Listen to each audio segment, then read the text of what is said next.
Hello friends, இன்னைக்கு நம்ம சத்து மாவுல ஒரு பர்ஃபி ஹெல்தியானது. இது பிள்ளைங்களுக்கெல்லாம் பண்ணி கொடுக்கலாம். சத்து மாவு சாப்பிடாத பிள்ளைங்களும் இந்த பர்ஃபியை சாப்பிடுவாங்க. ரொம்ப டேஸ்டி, ஈஸியாகவும் செஞ்சிடலாம். வாங்க எப்படி பண்ணுறதுன்னு பார்க்கலாம். இப்போ இதுக்கு தேவையான பொருட்கள்லாம் பார்த்துடலாம். நான் ஆச்சியில் நியூட்ரி மால்ட் 1 கப் எடுத்திருக்கேன். சத்து மாவுன்னு இருக்குது, அதுவும் கூட நம்ம எடுத்துக்கலாம். வீட்டில் அரைச்ச சத்து மாவும் நம்ம எடுத்துக்கலாம். கடலை மாவு 1 கப்பு, சர்க்கரை 1 கப்பு.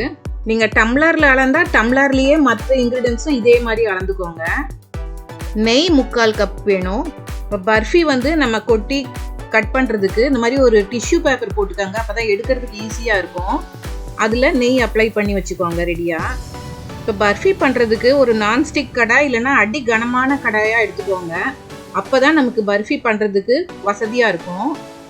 இப்போ கடாயில் 1 கப் சர்க்கரையும் சேர்த்து அது முங்குற அளவுக்கு தண்ணி வச்சு நல்லா கொதிக்க விட்டுக்கோங்க. கொதிச்சதுக்கு அப்புறம் ஒரு 2 நிமிஷம் நல்லா கொதிச்சா போதும். உங்களுக்கு அந்த ஒரு பிசுபிசுப்பு தன்மை வரும். இதோட போதும். இனிமேல் நம்ம ஃப்ளேம் நல்லா சிம்மில் வச்சு தான் நம்ம ஒர்க் பண்ண போகிறோம். இப்போ இதில் கடலை மாவை ஃபஸ்ட்டு சேர்க்கணும். ஏன்னா கடலை மாவு கட்டி தட்டும். அதனால் ஃபஸ்ட்டு அதை சேர்த்து நம்ம கட்டியெல்லாம் உடச்சி விட்டு நல்லா மிக்ஸ் பண்ணிக்கலாம். ஃபுல்லாக சிம்மில் தான் இருக்கணும், தீ இருக்கவே கூடாது. பாருங்கள், இந்த மாதிரி ப்ரெஸ் பண்ணி சேர்ந்துருக்கிற கட்டியெல்லாம் நம்ம உடச்சி விட்டுக்கலாம். இது முதல்ல நம்ம ஜலிச்சு தான் மாவு எடுத்துக்கணும். ஏன்னா ஜலிக்கச்சியே நமக்கு அதில் கட்டி தெரியும். பாருங்கள், இந்த மாதிரி நல்லா கட்டி உடச்சி விட்டதுக்கு அப்புறம் நம்ம சத்து மாவு சேர்க்கணும். சத்து மாவு உங்களுக்கு கட்டி தட்டாது. அதனால அது ஈஸியாக கலந்துடலாம். சிம்மிலேயே தான் இருக்கணும், இல்லைன்னா சீக்கிரமாக திக்னஸ் வந்துடும். இப்போ இது எல்லாத்தையும் சேர்த்து முடிக்கச்சா பாருங்கள், இவ்வளோ திக்னஸ் வந்துடும் நமக்கு. இப்போ சிம்மிலேயே தான் வேகணும். இப்போ இதில் ஒரு 2 டேபிள் ஸ்பூன் நெய் சேர்த்துக்கலாம். இப்போ பாருங்கள், நெய் சேர்த்து அந்த நெய்யெல்லாம் உள்ளே இழுத்துக்கிட்டு அந்த மாவு வெந்து வரும். இப்போ நல்லா உள்ளே இழுத்துக்குச்சு. இப்போ திருப்பி 2 டேபிள் ஸ்பூன் நெய் சேர்த்துக்கலாம். இந்த மாதிரி ஒரு 6 டைமில் நம்ம சேர்த்து வேக வைக்கணும். இப்போ லாஸ்ட்டில் பாருங்கள், எல்லாத்தையும் அதே மாதிரி ஊற்றி நம்ம வேக வச்சதுக்கப்புறம் நல்ல திக்னஸ் கொடுத்து ஓரங்கள்லாம் ஒட்டாமல் நல்லா வருது. இப்போ இதை இந்த ட்ரேயில் சேர்த்துக்கலாம்.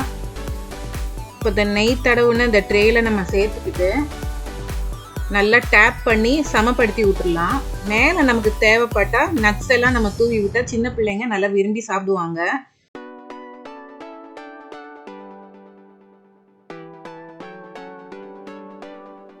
துருவின நட்ஸை மேலே தூவி விட்டு அதையும் நல்லா ப்ரெஸ் பண்ணி விட்டுக்கலாம்.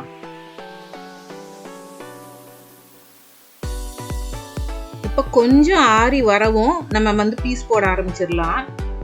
இப்போ பாருங்க, ஃபுல்லாக ஆறிடுச்சுன்னா கத்தி இறங்காது. அதனால நல்லா பார்த்துக்கங்க. கத்தி இறங்குற அளவு இருக்கிற நேரம் நம்ம பீஸ் போட்டு எடுத்துக்கலாம். பாருங்க, அருமையான சத்து மாவு பர்ஃபி இப்போ ரெடி ஆயிடுச்சு. இது ரொம்ப ஈஸியாக பண்ணிடலாம். டேஸ்ட்டும் ரொம்ப சூப்பராக இருக்கும். இதே மாதிரி நீங்களும் ட்ரை பண்ணி பாருங்கள். வேறு ஒரு நல்ல ரெசிபியோட உங்களை அடுத்த வீடியோவில் சந்திக்கிறேன். எங்கள் சேனலை லைக் பண்ணுங்கள், ஷேர் பண்ணுங்கள், சப்ஸ்கிரைப் பண்ணுங்கள். தேங்க்யூ.